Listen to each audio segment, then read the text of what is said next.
Հարգելի գործընկերներ, պարոն Հակոբյան, ձեզ չի անդրադառնա, բայց տնտեսագիտությունից խոսալուց խնդրում եմ այս կողմը նայեք։ Այս կողմի տնտեսագիտությունն այս կողմինը տարբեր է։ Ձեր խոսքը ասում եք ռելոկանտները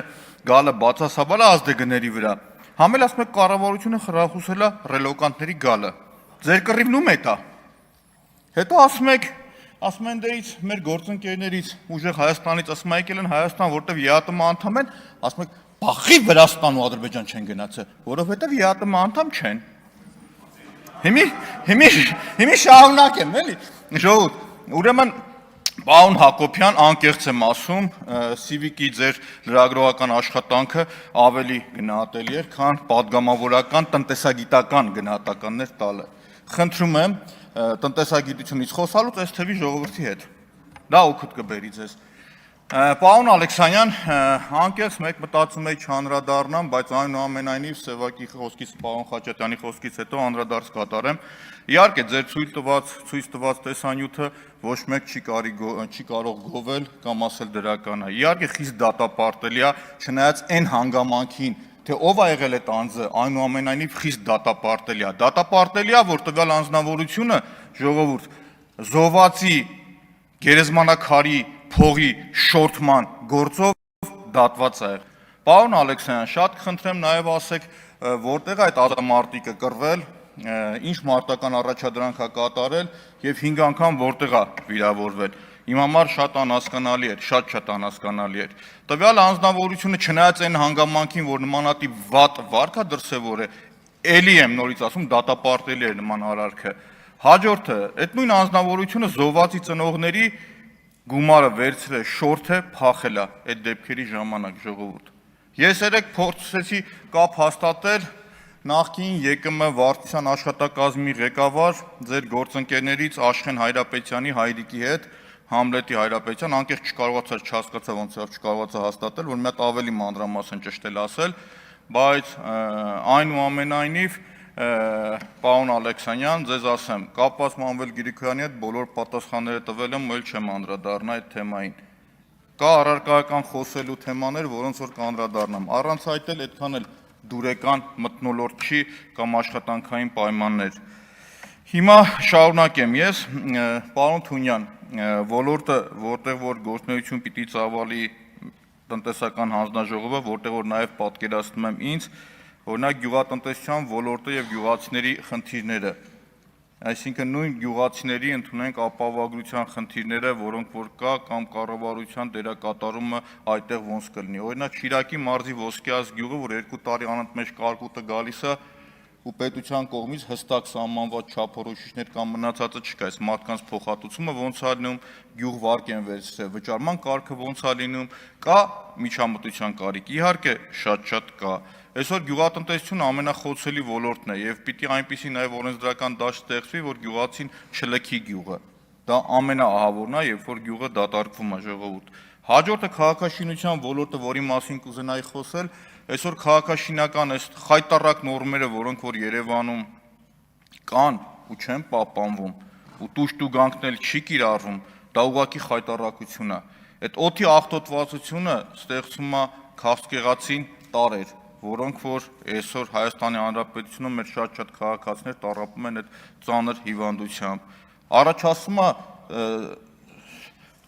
սիրտ-թոքային անբավարարվածություն, երեխաների մոտ առաջացնում է աուտիզմ, իսկ այստեղ նույնպես կա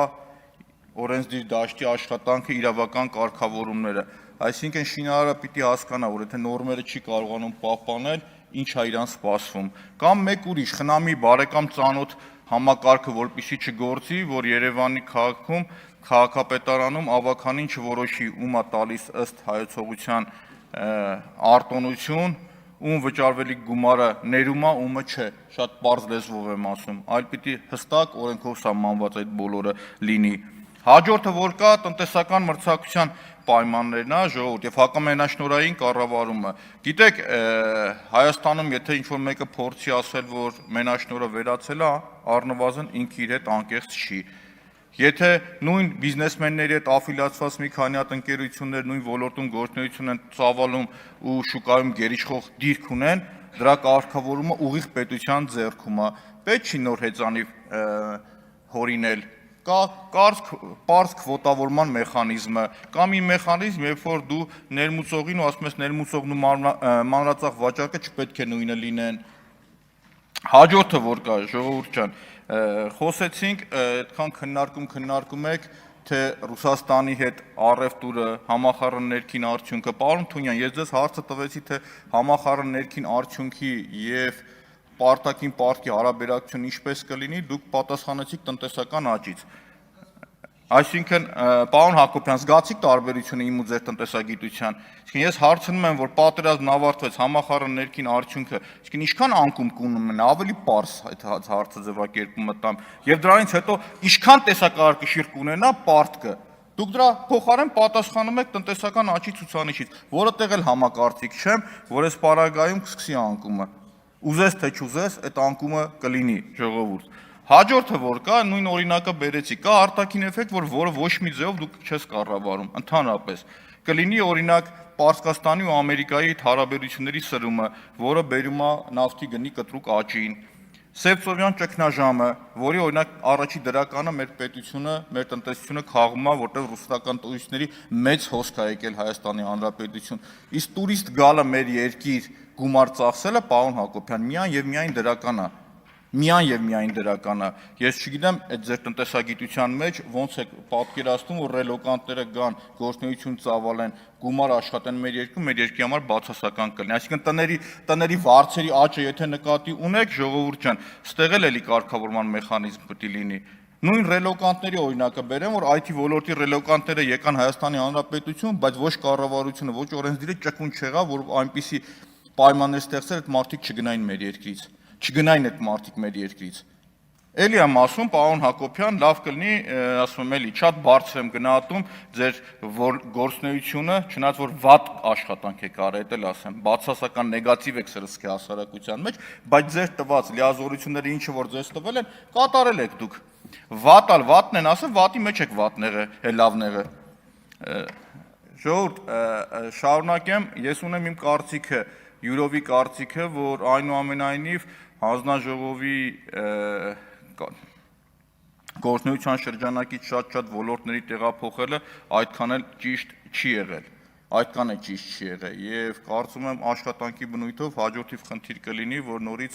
այդ ոլորտները հետ վերադարձվի տնտեսական հանձնաժողով։ Ես տնտեսական հանձնաժողովի հետ գործառույթ ունեցել եմ, պատկերացնել եմ ինչ աշխատանքներ են տարել եւ ոլորտները իրար հետ խաչված են։ Եվ ավելի արդյունավետ կլիներ, որպեսզի իրենք ներառված լինեին տնտեսական հանձնաժողովում, ոչ թե այլ հանձնաժողովներ տեղափոխելուց։ Եվ վերջում ես իմ կարծիքը ասեմ, իմ ընկալումը ասեմ, այս երևույթները, որոնք որ տեղի է ունենում, ժողովուրդ, իմ գնահատականով, իմ ընկալմամբ երևույթին գնահատականը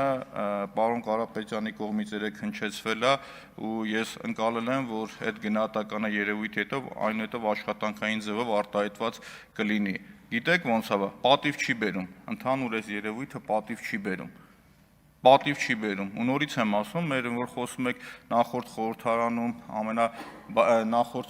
ամենացածր վարկանիշն է ունեցել, դրսից մեզ են նայում կամ մյուսն են նայում, այդ բոլորը նորից նայում են։ Եվ ընդհանուր բոլորիս է վերաբերվում իմ կարծիքով, որ պատիվ չի բերում։ Շնորհակալություն։